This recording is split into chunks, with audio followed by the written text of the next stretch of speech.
3. True horror stories about strange people. In hotels. Hotels are meant to be a place of rest, a temporary refuge away from home. But sometimes behind those numbered doors and sterile hallways, people check in with far more than just luggage. These are 3 true horror stories about deeply unsettling encounters with strange individuals in hotels. Stories that will make you think twice the next time you slide that key card into a door. Story 1 by Tyler M. I used to travel for work. I'm in commercial real estate, and a lot of what I do involves scouting properties in new areas. It's not the most glamorous job, but it paid well, and I got to travel to a lot of cities. This happened in 2019, in a small town in upstate New York. The hotel was a Holiday Inn. Nothing fancy, but clean. I had just finished a long day of meetings and driving, and all I wanted was to eat, take a shower, and knock out. I checked in around 6:30 p.m., grabbed some fast food, and headed to my room 308. Everything seemed normal at first. I was on the 3rd floor, and the hallway was oddly quiet. No other guests passing by, no doors slamming, no kids running around, just that heavy, carpeted silence. I remember thinking it was actually kind of peaceful. Until around 11:45 p.m., I was half asleep when I heard it. A slow, deliberate knock on my door. Not urgent, not a mistake. 3 knocks. Steady.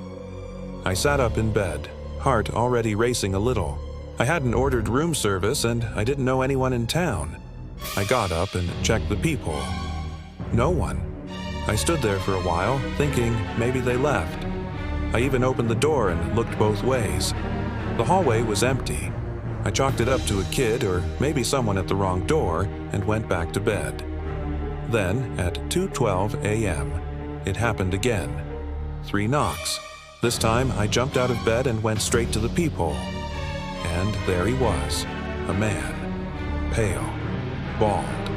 Wearing a navy blue windbreaker zipped up to his chin. He was standing completely still, staring directly into the peephole, like he knew I was on the other side. I didn't open the door. I didn't even move. He didn't knock again. He just stood there. Then, slowly, he turned and walked down the hallway, never breaking his pace, never looking back. I stayed up the rest of the night sitting in the chair by the window with a small knife I had in my suitcase. In the morning, I went down to the front desk and asked if there had been any incidents or if they had security footage from the 3rd floor. The lady at the desk seemed confused. She checked the logs and told me no one had reported anything, and that as far as she knew, no guests had checked in near my room that night. I asked about the cameras.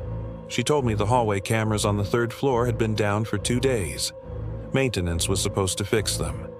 I checked out early. A week later, I got a call from my company's travel coordinator. She asked why I had left the hotel early and paid out of pocket for another room across town. I told her what happened. She went quiet and said, "That's strange. We've had other employees stay there before. No one's ever mentioned anything." Then she paused and said, "That hotel actually changed ownership recently. Apparently, the last owner just disappeared one day, left everything behind. Some weird legal mess. I never stayed in that town again." If you're enjoying these creepy stories so far, make sure to like the video, leave a comment, and subscribe for more. If you have a terrifying experience of your own, send it to the email in the description below. Story 2 by Jasmine R. Back in 2017, I was doing a road trip with my college roommate.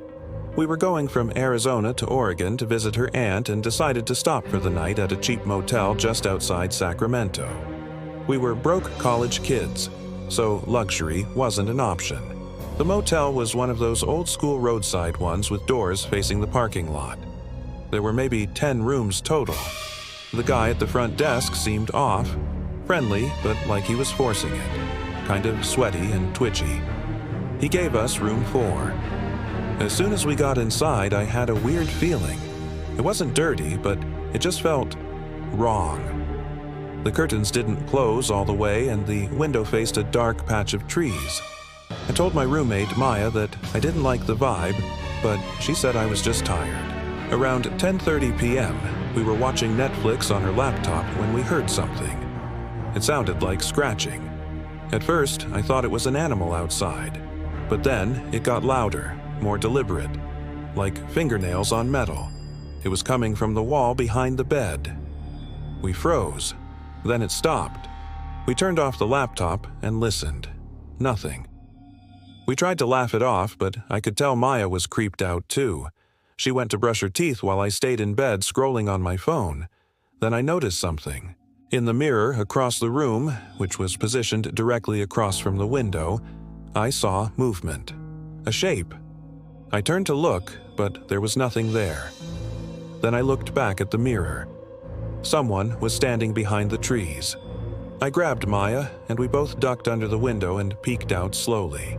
There was a man standing just beyond the tree line, partially hidden, watching, not moving.